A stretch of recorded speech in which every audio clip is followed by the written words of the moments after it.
प्रिय विद्यार्थियों, आप सभी का आज के पाठ में स्वागत है।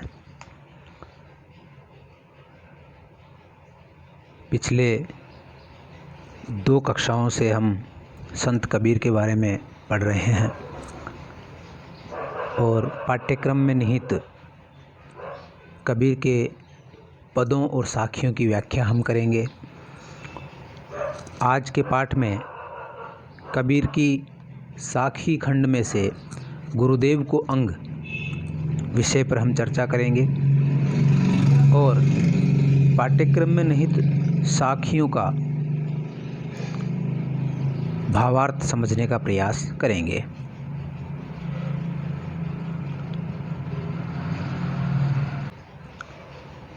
इस पाठ को पढ़कर आप ये जान पाएंगे कि निर्गुण काव्य धारा में गुरु का क्या महत्व है और किस प्रकार से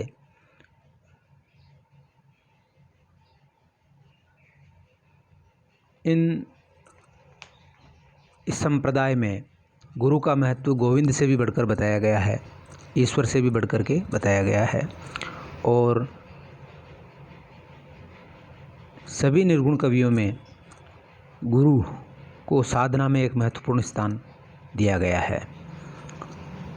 यहाँ तक कि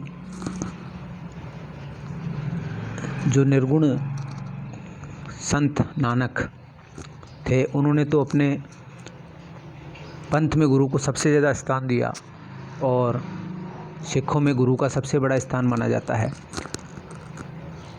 गुरु शिष्य की परंपरा के कारण ही उस संप्रदाय का नाम ही सिख पंथ पड़ा।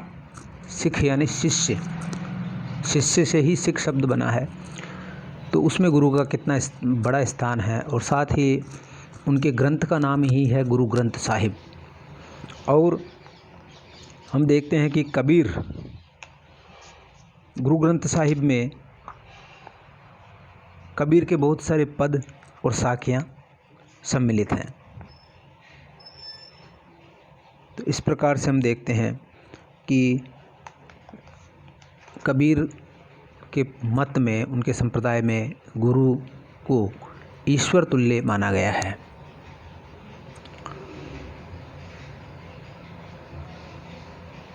गुरु वह सत्ता है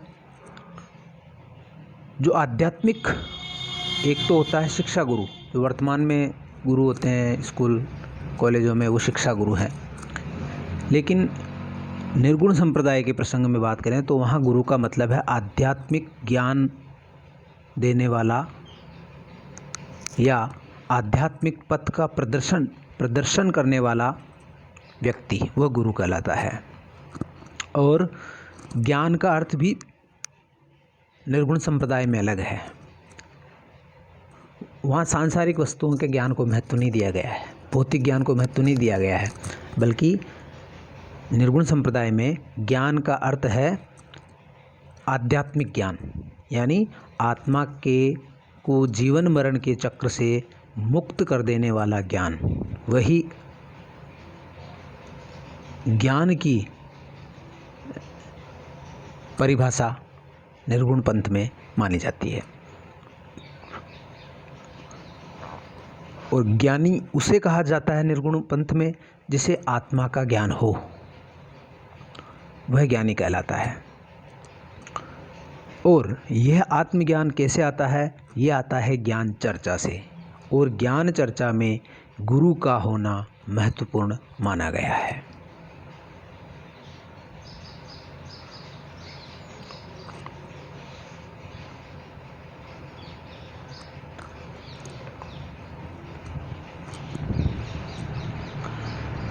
यहाँ तक कहा जाता है निर्गुण पंथ में कि पूजा गुरु की कीजिए, सब पूजा जिन्हीं माही, जब जल सींचे मूल में शाखा पत्र अघियाई।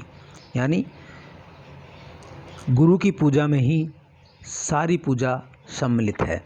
जैसे पेड़ की या पौधे के जड़ों को सींचने से बाकी उसकी शाखाएं, फूल, पत्र, पत्ते सब विकसित हो जाते हैं, उसी तरह से केवल मूल गुरु है, गुरु को मूल माना गया है, आध्यात्मिक ज्ञान का मूल गुरु को माना गया है और गुरु से दीक्षा लेना बहुत आवश्यक माना गया है। निगुरा होना या बिना गुरु का होना निर्गुण पंथ में एक पातक के समान माना गया है।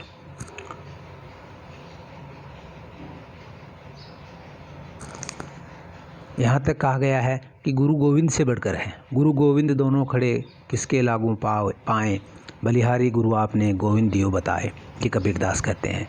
कबीरदास ये भी कहते हैं कि कबीरा ते नर अंध है जो गुरु को कहते और, गुरु को और कहते हैं, ईश्वर से कमतर बताते हैं। वो लोग अंध है, वो देखते नहीं हैं, उनकी आँखों पे पर्दा पड़ा है। कबीरा ते नर अंध है जो गुरु को कहते और, हर रूठ्या गुरु ठोर है, गुरु रूठ्या नहीं ठोर। यहाँ तक कबीर कहते हैं हर यानी ईश्वर के रूठने से गुरु के पास जाने की ठोर है, स्थान है, विकल्प बचा रहता, लेकिन गुरु के रूठ जाने से ईश्वर का विकल्पहीनता की स्थिति उत्पन्न हो जाती है। यहाँ तक कबीर कहते हैं। तो अपने आप में हम जो पहला जो अंग कबीर के साखियों का पढ़ने जा रहे हैं, गुरुदेव का अंग, वो एक महत्वपूर्ण अंग है और इसमें निर्गुण पंथ में सबसे ज़्यादा महत्व की जो बातें हैं उनमें से एक बात यह भी है कि इसमें गुरु को सर्वाधिक महत्व दिया गया है।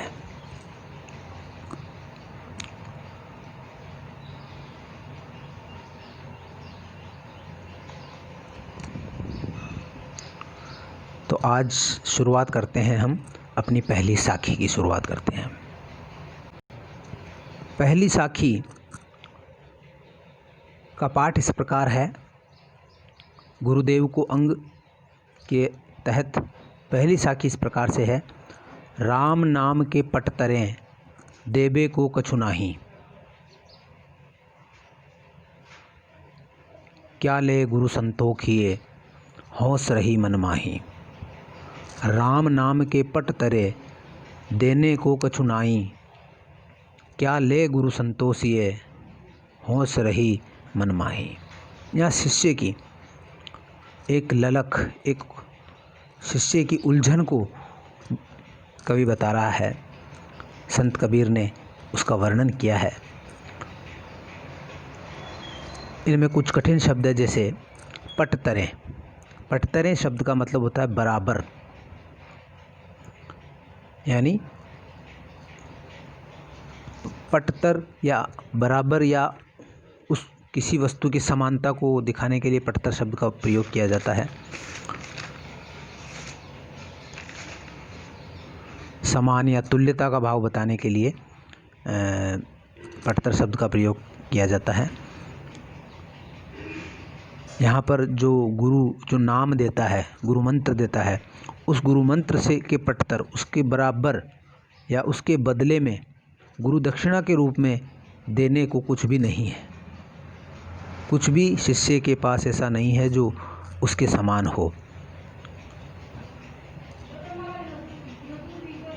देबे को शब्द का मतलब है देने के लिए या देने योग्य, जो उसका बदल हो, राम नाम का बदल हो। राम नाम शिष्य को मिला हुआ गुरु मंत्र है, अब उसके तुल्य या उसके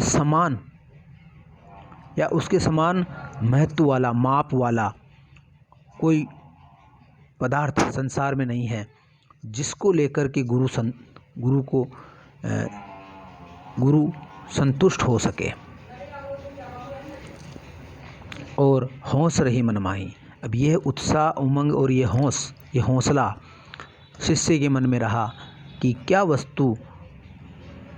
किस वस्तु से गुरुदेव को संतोष होगा, देख कर के शिष्य संतुष्ट हो जाए कि जो अनमोल वस्तु उन्हें प्राप्त हुई है, राम रतन धन पायो। तो वो जो रतन मिला है, उस रतन के बदले में गुरु दक्षिणा के रूप में क्या दें कि शिष्य का मन संतुष्ट हो जाए, ये हौस शिष्य के मन में बनी हुई है। तो यहाँ गुरु का महत्व बताया गया है और जो गुरु मंत्र है, जो नाम उन्होंने दिया है, उसका महत्व यहाँ पर बताया गया है। क्योंकि गुरु निर्गुण पंथ में भक्ति और मुक्ति का दाता है। वह भक्ति प्रदान करता है और मुक्ति भी प्रदान करता है और ज्ञान चक्षुओं का उद्घाटक है। ज्ञान रूपी जो आँखें हैं उनको खोलने का काम गुरु करता है। ये सब गुरु की कृपा से ही संभव है और इस संप्रदाय में गुरु को साक्षात ब्रह्म के समान माना गया है। तो यहाँ पर इसका अर्थ इस प्रकार से है, राम नाम के पटतरे देबू को कुछ नाही, गुरु ने मुझे राम नाम दिया है, उसके बराबर बदले में संसार में देने को कुछ नहीं है। तो फिर मैं गुरु को क्या देकर संतुष्ट करूं? कुछ देने के अभिलाषा मन के भीतर ही पिहित रह जाती है या बंद रह जाती है। देने की इच्छा है लेकिन कोई भी वस्तु ऐसी नज़र नहीं आती है, इतनी अनमोल नहीं है जितना कि उन्होंने अनमोल वस्तु प्रदान की है। यह भाव इस दोहे में प्रकट किया गया है कि राम नाम के तुल्य या गुरु मंत्र के तुल्य संसार में कोई भी वस्तु नहीं है।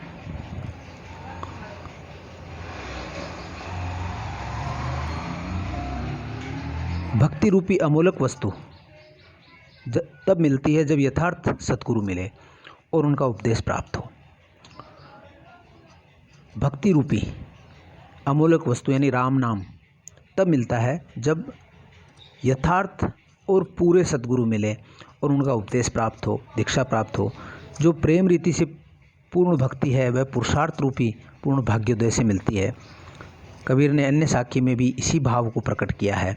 कबीर लिखते हैं, गुरु समान दाता नहीं, याचक शिक्ष समान, तीन लोक की संपदा सो गुरु दीनी दान। कि जो तीनों लोकों की संपदा है उससे भी बढ़कर जो भक्ति रूपी अमूलक वस्तु है, राम रतन है, वह गुरु ने सहज ही शिष्य को प्रदान कर दी है। तो उनके समान कोई दाता संसार में नहीं है। और याचक यानी मांगने वाला, वो कभी शिष्य के समान नहीं है, ऐसा कबीर कहते हैं। मीराबाई ने तो इस गुरु द्वारा प्रदत्त ये जो नाम रूपी वस्तु है इसको अनमोल बताया है। मीरा लिखती है, पायो जी मैं तो राम रतन धन पायो, वस्तु अमोलक दी मारे सतगुरु। ये वस्तु सतगुरु द्वारा प्रदान की गई है, कृपा कर अपनायो। और किस सतगुरु सबको ये वस्तु नहीं देते हैं, वो जिस पे कृपा होती है उसी को अपनाते हैं। जन्म जन्म की पूंजी पाई, जग में सभी खवायो, खर्च न खूटे चोर न लूटे, दिन दिन बढ़त सवायो। अब ये वस्तु इसको कबीर राम नाम के पटतरे सबसे अनमोल वस्तु इसीलिए कहते हैं क्योंकि ये न तो खर्च होती है, ये ऐसा धन है जो खर्च नहीं होता, और नहीं कोई खूटे यानी खोस सकता है, कोई आपसे ले भी नहीं सकता, छीन भी नहीं सकता, और चोर भी इसको लूट नहीं सकता। ये और दिन दिन ये जो भक्ति भावना है, ये जो ईश्वरीय प्रेम है, आध्यात्मिक ज्ञान है, वो दिन दिन सवाया होता जाता है। सत की नाव खेवटिया सतगुरु, बहुसागर तरायो। और क्या ले गुरु संतों की, सत की नाव खेवटिया सतगुरु, बहुसागर तरायो, मीरा के प्रभु गिरधर नागर, हरक हरक जस गायो। तो इस तरह से यहाँ पर मीरा ने भी इसी प्रकार से कबीर की तरह ही राम नाम के महत्व को बताया है, अनमोल वस्तु इसको बताया है। तो आपको इस दोहे का अर्थ समझ में आया होगा कि इसमें गुरु महिमा है। राम नाम के बदले में उसके समान उपमा वाला संसार में कोई वस्तु नहीं है, इस बात को कबीर ने बताया है। और शिष्य के मन में हमेशा ये उत्साह बना रहता है, एक उमंग बनी रहती है कि वह क्या गुरु को इसके बदले में दे कि संतोष हो जाए, मन को संतोष मिल जाए। वह वस्तु कोई मिलती नहीं है। इस बात को शिष्य की जो अधीरता है, बेचैनी है, उसको बताया, कवि ने बताया है।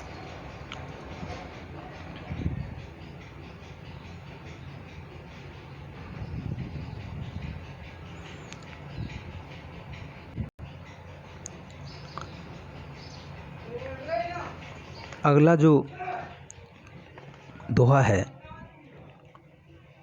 दोहे को कबीर के बीजक में साखी कहा गया है। और साखी शब्द का अर्थ होता है कि पूर्व में जो बात कही परंपरा से जो ज्ञान मिला है उसको साक्ष्य करना या उसकी साखी देना, उसकी शाखा देना, यही साखी का अर्थ इसमें होता है।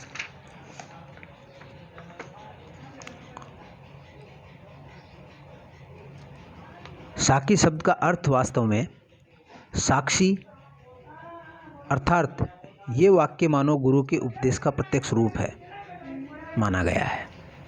ये जो वाक्य हैं जो भक्तों की परंपरा में कहे जाते हैं निर्गुण संतों के द्वारा, वो एक तरह से शाखा दी जाती है गुरु के ज्ञान की। जो पुराने गुरु हैं, परंपरागत जो गुरु हैं, उनके ज्ञान की शाखा जब कोई भक्त या संत देता है तो वह शाखा साखी कहलाती है या साक्ष्य साखी कहलाती है।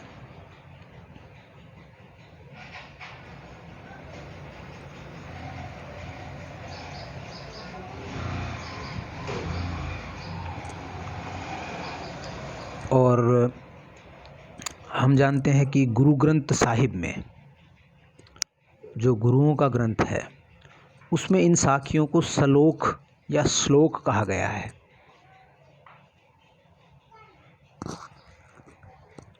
और कबीर ग्रंथावली में, जो कबीर ग्रंथावली, जैसे मैंने आपको बताया कि कई विद्वानों ने कबीर पर काम किया है और उनके पदों को, साखियों को संपादित करने का काम किया है। उनमें से श्याम सुंदर दास हैं, उन्होंने महत्वपूर्ण काम किया है। जयदेव सिंह, वासुदेव सिंह ने भी, जिसको जो आपके पाठ्यक्रम में है, उन्होंने भी कबीर पर काफ़ी उनके ग्रंथों का संपादन किया है। तो कबीर ग्रंथावली में इन साखियों को विषय वस्तु के अनुसार बांट करके रखा गया है। जैसे गुरु को अंग, गुरु को अंग का मतलब इसमें गुरु से संबंधित सारी साखियाँ सम्मिलित है। तो ये जो दूसरी साखी है वो इस प्रकार से है। पीछे लागा जाय था लोक वेद के साथी, पीछे लागा जाय था लोक वेद के साथी, आगे थे सतगुरु मिल्या दीपक दिया हाथी। यहाँ पर कुछ शब्दों के अर्थ समझे। पीछे लागा जाय था यानी अनुसरण कर रहा था, पीछे लगा हुआ था। अंधा अनुकरण कर रहा था, पीछे लग जाना यानी अंधा अनुकरण करना, अनुसरण करना। लोक वेद के साथी, और लोक वेद को ही के साथ लगा हुआ था, उनको ही अपना हितैषी मान लिया था। लोगों की बातों को, लोकोक्तियों को, लोकों में प्रचलित जनश्रुतियों को और वेद के साथी और वेद की बातों को अपना साथी मान लिया था या उनके साथ अपना जीवन व्यतीत कर रहा था। लोक और शास्त्र के अनुसार अपना जीवन व्यतीत कर रहा था। आगे थे सद्गुरु मिला, लेकिन फिर गुरु मिले और गुरु ने महत्वपूर्ण काम ये किया कि ज्ञान चक्षुओं को खोल दिया। जो ज्ञान चक्षु है, आगे थे सद्गुरु मिला, सद्गुरु मिल गए, सच्चे गुरु मिल गए और दीपक दिया हाथी, और उन्होंने ज्ञान चक्षुओं को खोल दिया जिससे कि आत्मज्ञान हुआ और उस विवेक की रोशनी में सारा संसार दिखाई देने लगा। उसको यहाँ पर दिया कहा गया है। दीपक दिया हाथी, हाथ यानी हाथ में क्या दे दिया? दीपक दिया। तो फिर इस संसार की यात्रा आसान हो गई। दीपक शब्द का मतलब यहाँ पर ज्ञान है, आपको याद रखना है। दीपक शब्द का मतलब यहाँ पर ज्ञान है। दिया शब्द का मतलब है देना।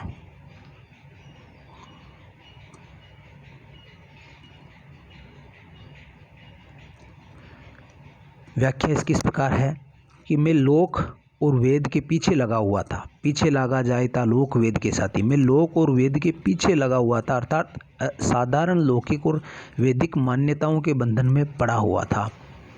जो कही सुनी बातें हैं, जनश्रुतियाँ हैं, उनके बंधन में पड़ा हुआ था। उनके साथ पीछे पीछे घूम रहा था।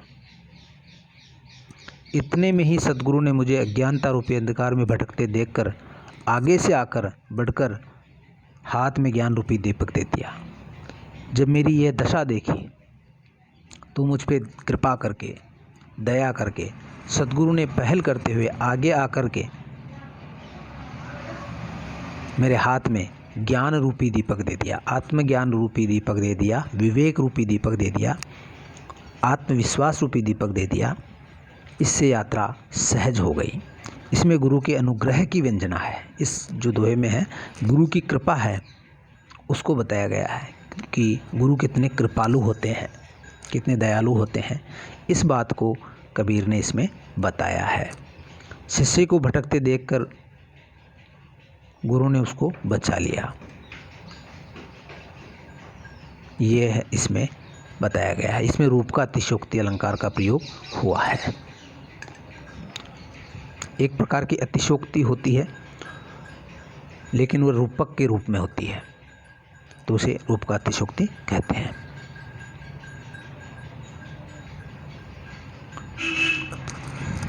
कही सुनी बातों का या बेसिर पैर की बातों से सच्चा मार्ग नहीं मिलता। आत्मज्ञान के बिना सांसारिक वस्तुओं का ज्ञान व्यर्थ और भ्रामक होता है, भ्रमित करता है। साथ ही कबीर वेद अर्थात शास्त्र ज्ञान को भी आत्मज्ञान के लिए बाधा मानते हैं। कबीर तो कहते हैं कि पोथी पढ़ पढ़ जग मुआ, पंडित भया न कोई, ढाई आखर प्रेम का, पढ़े सो पंडित कोई। अनुभव को बड़ी चीज़ मानते हैं, अनुभव साँचा। कबीर के मत में अनुभव सच्चा है और शास्त्र ज्ञान झूठा है, अनुभव को सच्चा मानते हैं।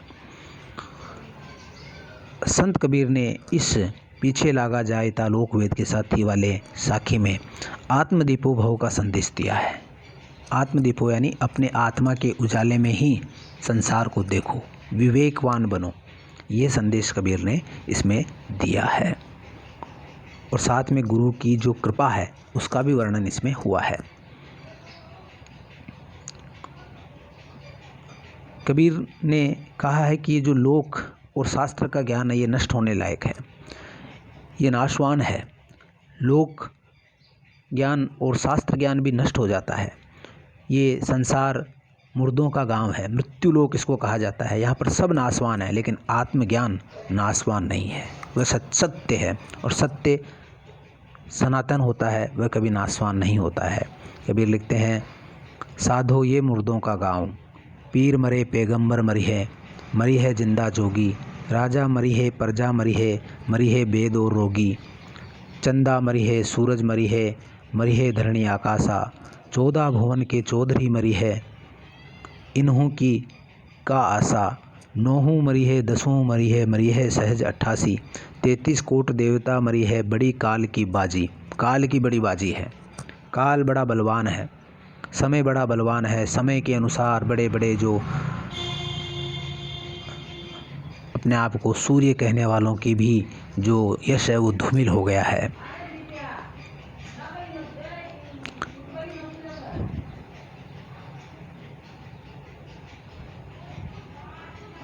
नाम अनाम अनंत रहते, यहाँ कबीर ने महत्वपूर्ण जो नाम है वो अनंत रहता है, अनंत समय तक नाम साथ रहता है। दूजा तत्व न कोई, कहत कबीर सुनो भाई साधो, भटक मरो ना कोई।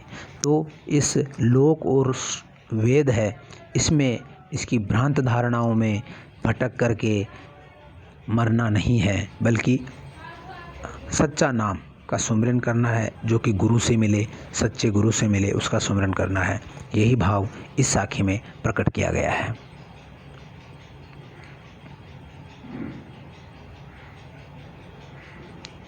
अब आगे जो साखी है वो इस प्रकार से है।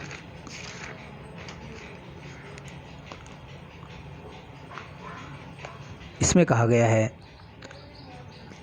ज्ञान प्रकाशा गुरु मिला, सो जिनी बीसर जाई, जब गोविंद कृपा करी तब गुरु मिलिया आई। ज्ञान प्रकाशा गुरु मिला, सो जिनी बीसरी जाई, जब गोविंद कृपा करी तब गुरु मिलिया आई। ज्ञान शब्द का अर्थ मैंने आपको बता ही दिया है कि ज्ञान का मतलब निर्गुण पंथ में आध्यात्मिक चर्चा होता है। आध्यात्मिक चर्चा या आध्यात्मिक ज्ञान यानी आत्मा का ज्ञान, आत्मा को आवागमन यानी जीवन मरण के बंधन से मुक्त कर देने वाला ज्ञान ही आध्यात्मिक ज्ञान कहलाता है। प्रकाशा यानी प्रकाशित हो गया, यानी भ्रम दूर हो गया, प्रकाशमान हो गया, गुरु मिला। और ये कब संभव हुआ? जब गुरुदेव मिल गए।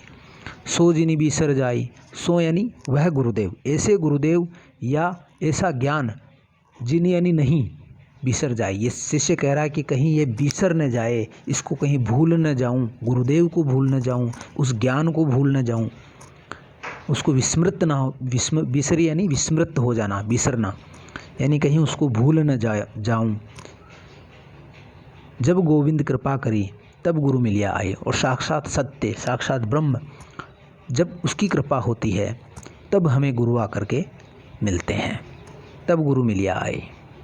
साक्षात प्रभु के अनुग्रह से ही हमें गुरु सद्गुरु आकर के मिलता है।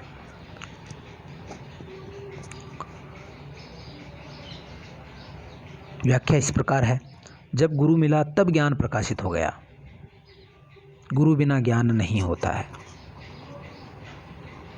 इस एक मामूली सी बात है जो आधारभूत बात है कि गुरु बिन ज्ञान नहीं, और गुरु के दर्शन भगवान के दर्शन के समान होते हैं। गुरु को कभी बिसरना नहीं चाहिए, भूलना नहीं चाहिए, यह निर्गुण पथ मानता है। चाहे गुरु कहीं भी रहे, शिष्य कहीं भी रहे, लेकिन मन में गुरु के प्रति सच्ची श्रद्धा होनी चाहिए। चाहे गुरु कबीर लिखते हैं, अब मुझे अब यही प्रयत्न करना है कि जिस गुरु के द्वारा मेरे भीतर ज्ञान प्रकाशित हुआ है उसको मैं किसी प्रकार भुला न दूं। जब प्रभु ने अनुग्रह किया तभी गुरु आकर मिला, ये इसका अर्थ है। सो सर्वनाम गुरु और ज्ञान दोनों के लिए हो सकता है कि न तो गुरु को भूलना है न ही ज्ञान को भूलना है। गुरुदेव के अंतर्गत है। गुरु की महिमा का विशेष रूप से वर्णन हुआ है, इसलिए सो को गुरु के लिए ही लेना अधिक उपयुक्त प्रतीत होता है। यदि हमें सो को ज्ञान के लिए ले तो अर्थ ये होगा कि अब हमें ऐसा प्रयत्न करना चाहिए कि जो ज्ञान गुरु से प्राप्त हुआ है उसे हम अपनी सावधानता और साधना से सुरक्षित रखें, जिससे कि ये क्षीण न होने पाए। लेकिन ये क्योंकि ये साखी गुरुदेव के अंग में आई है, इसलिए यहाँ सो का अर्थ गुरु ही है। कबीर लिखते हैं कि गुरु को कभी नहीं भूलना चाहिए। गुरु बसे बनारसी शिख समुद्र तीर, बिसार्या बिसरे नहीं जो गुण होए शरीर। अगर सच्चा गुरु है, सतगुरु है, आत्मज्ञानी गुरु है, तो वह कभी बिसारने से भी नहीं बिसरता है, भूला नहीं जाता है। चाहे शिष्य बनारस में रहे, गुरु बनारस में रहे और शिष्य समुद्र में रहे, समुद्र के तीर पर। तो प्रिय विद्यार्थियों, गुरुदेव को अंग के अंतर्गत अन्य साखियों पर हम अगले पाठ में बातचीत करेंगे। तब तक के लिए इजाज़त दीजिए। जय हिंद, जय भारत।